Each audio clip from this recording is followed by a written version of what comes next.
La bataille d'Uhud. Les Qurayshites se préparent à une guerre animée par le désir de vengeance. Le feu de la haine brûlait dans les cœurs des Qurayshites, qui avaient perdu leurs héros et leurs notables à Badr, en essuyant par là même une défaite cuisante. La vengeance devint ainsi le mot d'ordre dans toute la cité de la Mecque. Les Mécois interdirent même de pleurer ceux qui avaient été tués, ou de se précipiter pour acquitter la rançon des prisonniers, de peur que les musulmans ne s'aperçoivent du regret, de tristesse et de désespoir dans lequel ces événements les avaient plongés. À la suite d'un consensus général et afin de satisfaire leur désir de vengeance, les Qurayshites mirent en place des stratégies guerrières en vue de lancer une offensive d'envergure contre les musulmans.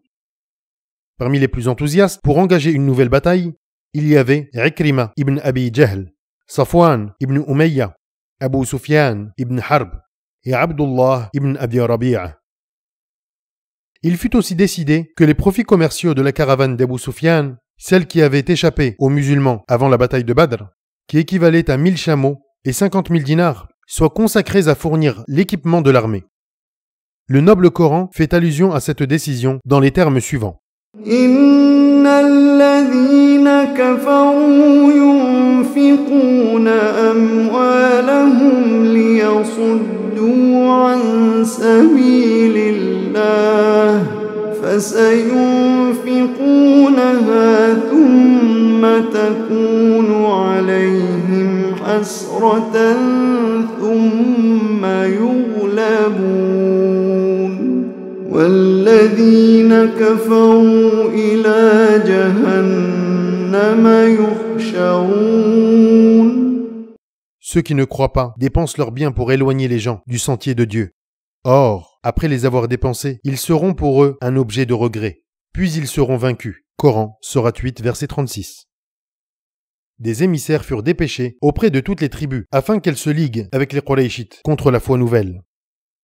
Et c'est ainsi qu'ils gagnèrent le soutien de deux tribus bien connues, les Kinana et les Tihama, en plus de celui des Bédouins du désert, dénommés les Ahabish.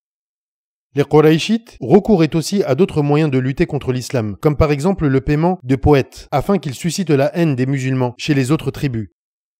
Safwan ibn Umayya avait acheté les services du poète Abu Azza pour qu'il incitât les tribus arabes à combattre les musulmans, en lui promettant la richesse après la guerre ou la prise en charge de ses filles s'il était tué. Ce poète avait été capturé à Badr et le prophète sallallahu alayhi wa sallam lui avait fait la grâce de le libérer sans rançon à condition qu'il s'engageait à ne pas faire preuve d'hostilité par la suite à son encontre.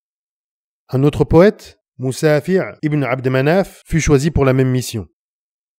Abu Sufyan était celui qui alimentait le plus l'inimitié contre les musulmans parce qu'il avait perdu la plupart de ses marchandises lors de l'expédition d'As-Sawiq, sans parler des lourdes pertes économiques infligées aux Qurayshites par le détachement conduit par Zayd ibn Haritha.